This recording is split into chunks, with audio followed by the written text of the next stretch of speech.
For today will be found in Second Kings, second chapter, verses 6 through 15. Second Kings, second chapter, verses 6 through 15. Then Elijah said to him, "Stay here, for the Lord has sent me to the Jordan." But he said, "As the Lord lives, and as you yourself live, I will not leave you." So the two of them went on. 50 men of the company of prophets also went and stood at some distance from them, as they both were standing by the Jordan. Then Elijah took his mantle and rolled it up and struck the water. The water was parted to the one side and to the other until the two of them crossed on dry ground. When they had crossed, Elijah said to Elisha, "Tell me what I may do for you before I'm taken from you." Elisha said, "Please let me inherit a double share of your spirit." He responded, "You've asked a hard thing. Yet if you see me as I am being taken from you, it will be granted you. If not, it will not." As they continued walking and talking, a chariot of fire and horses of fire separated the two of them, and Elijah ascended into a whirlwind into heaven. Elijah kept watching and crying out, "Father, Father, the chariot of Israel and its horsemen." But when he could no longer see him, he grasped his own clothes and tore them in two pieces. He picked up the mantle of Elijah that had fallen from him and went back and stood on the bank of the Jordan. He took the mantle of Elijah that had fallen from him and struck the water, saying, "Where is the Lord, the God of Elijah?" When he had struck the water was parted to the one side and to the other, and Elijah went over. When the company of prophets who were at Jericho saw him at the distance, they declared, "The spirit of Elijah rests on Elisha." They came to meet him and bowed down to the ground before him. Second Kings, second chapter, verses 6 through 15. Thank you, David. Today, I want to just take some time, a few moments, to talk from the topic river crossings. River crossings. This week, the news has been full of stories of destruction, desperation, pain, and violence. Between the images of thousands of people desperately trying to get out of Afghanistan to escape imminent danger from the Taliban, followed by the pain of the murderous bombing at the gate by ISIS-K, followed by the pain of the families that opened the door to find soldiers standing in uniform at their door to tell them of the death of a loved one. On top of that, we see the images of the hospitals in this country, how the ICUs are filling up and the morgues are filling up again due to the resurgence of COVID-19 in this country and in countries around this world where it's still rearing its ugly head. And some of us say to ourselves, "Not this again." We've already experienced or at least witnessed the impact of deadly ideologies and felt the fear of wondering what's going to happen next. We've already experienced or witnessed the pain of the loss of life and livelihood due to COVID-19. We thought we were actually on our way out of it, but now things seem to be even worse than it was in some of the earlier waves. And then even in our individual lives, we've had moments on our jobs, in our relationships, in our physical and our mental health, where we've had to say, "No, not this again. I thought I worked through this before the last time, but here we go again." This week I read a book that reminded me that the difficult situations that arise in our lives are never exactly the same. Not the same as the last time we faced it, and neither are we.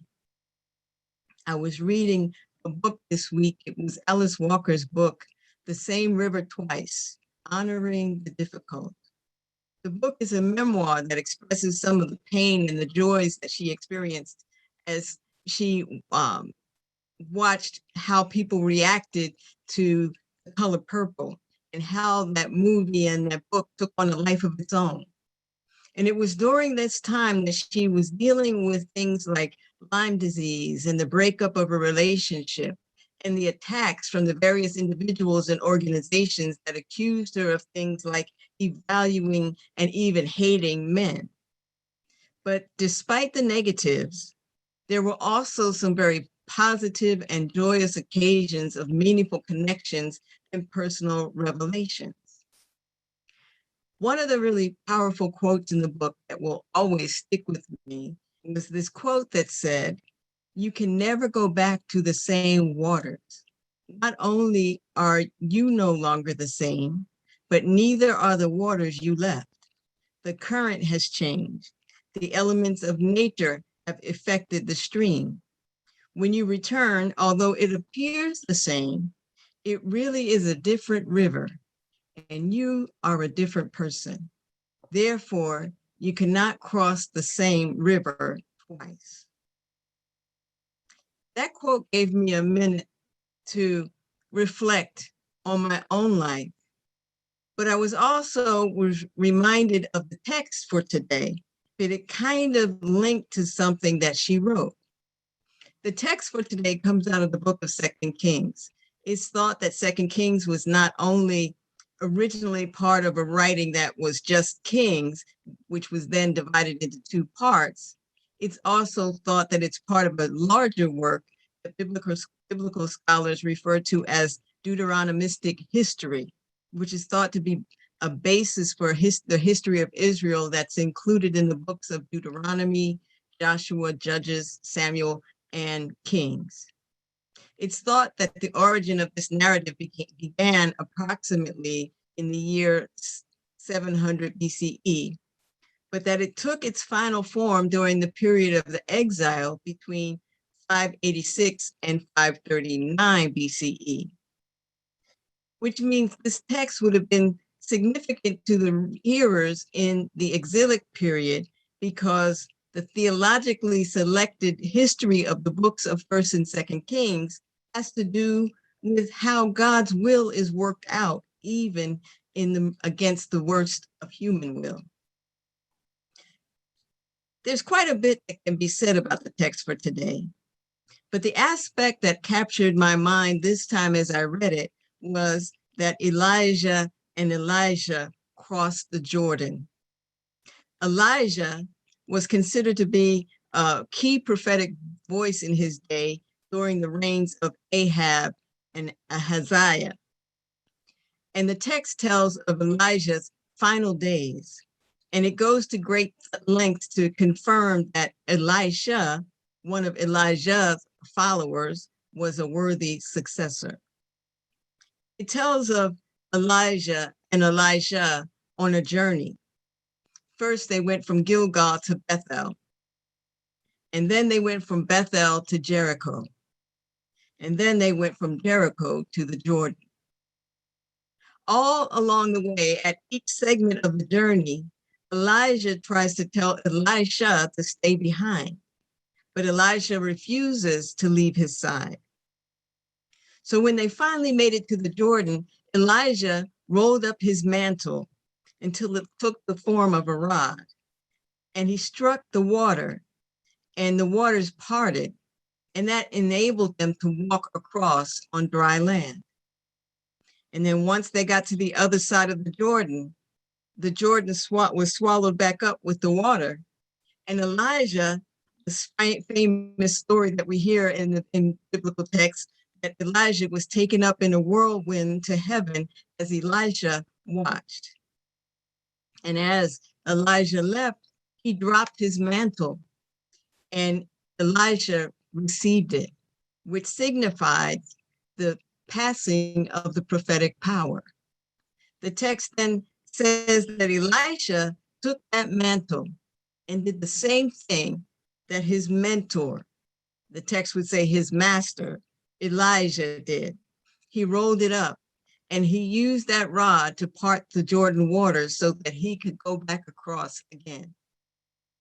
When Elijah returned to the river, the water was not the same water that Elijah had parted. And Elisha was not the same person that he was when he initially crossed the Jordan.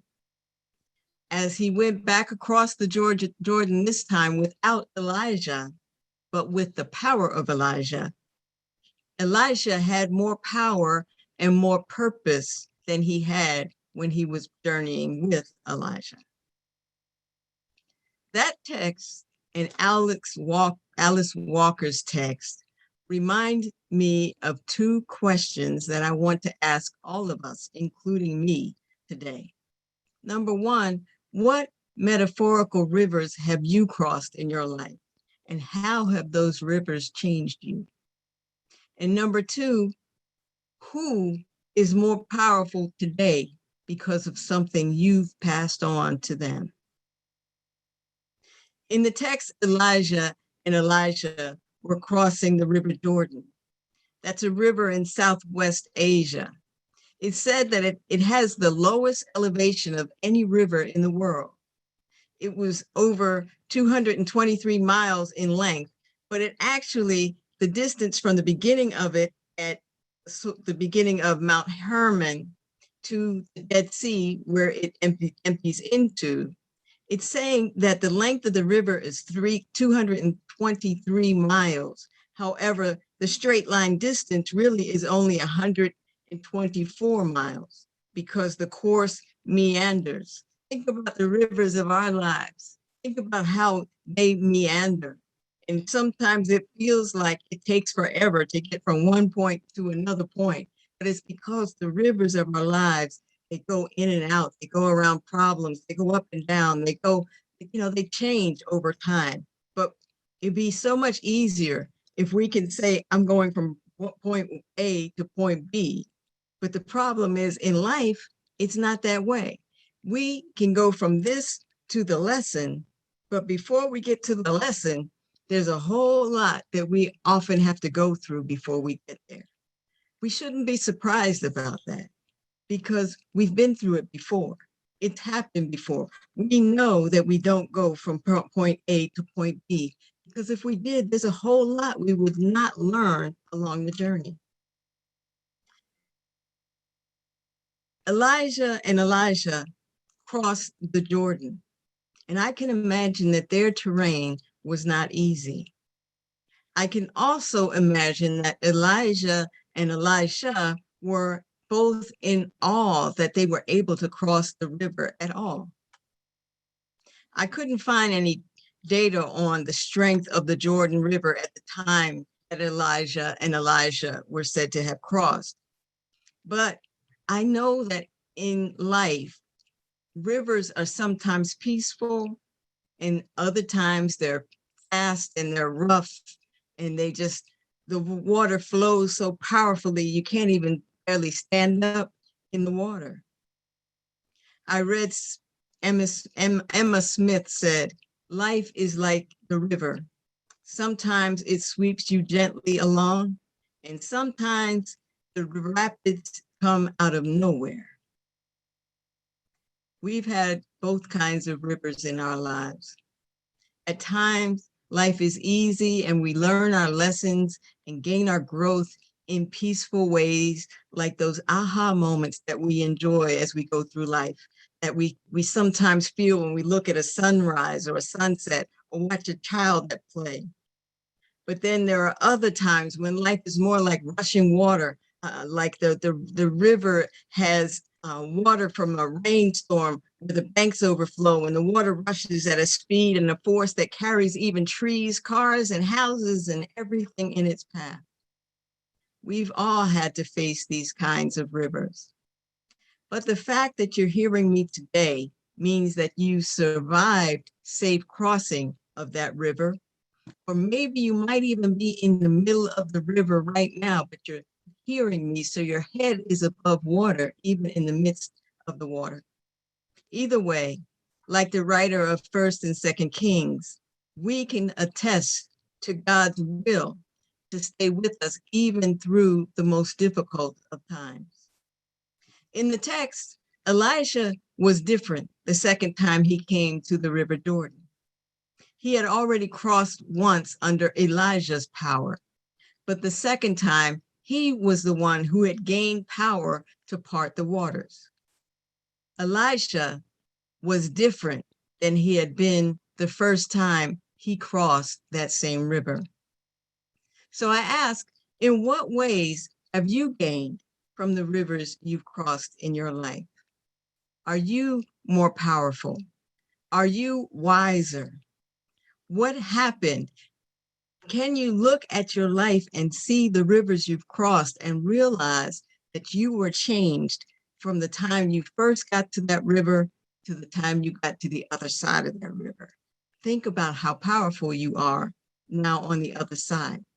Elijah was more powerful because his mentor, Elijah, saw something in him that caused him to share some of his knowledge or wisdom and power with him as he transitioned from this life.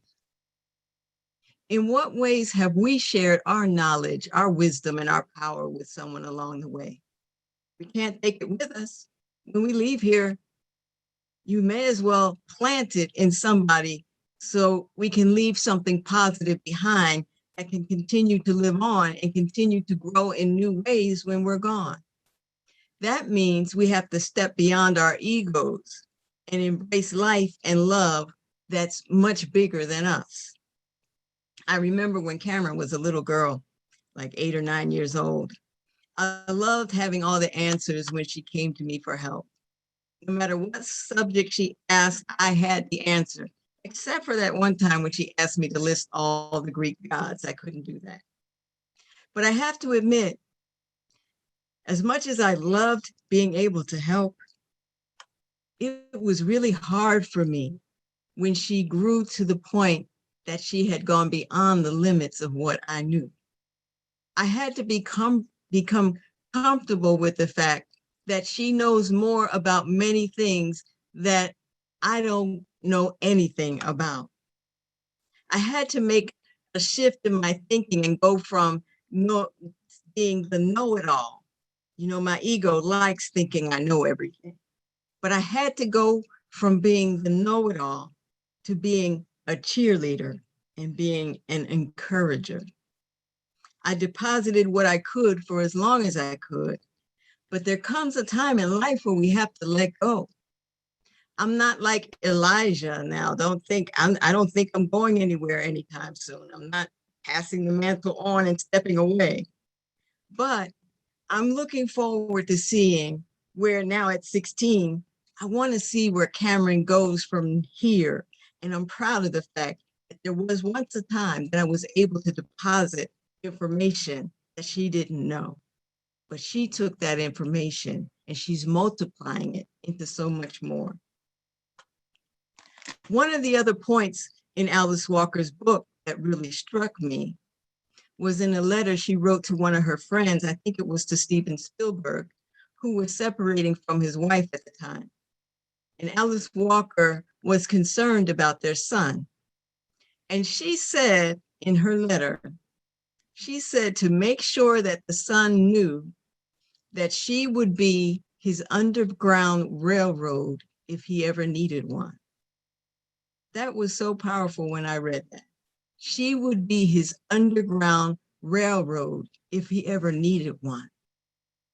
How many of us, say some of the people that Carla was mentioning, how many of us know of, say, an LGBTQ person who's been put out of their home or has no hope or is feeling lonely or feeling lost? How many times have we extended ourselves to somebody to say, I'll be your underground railroad if you need one. I will keep you safe. I will guide you. I will provide for you. It could be we know somebody who was being abused.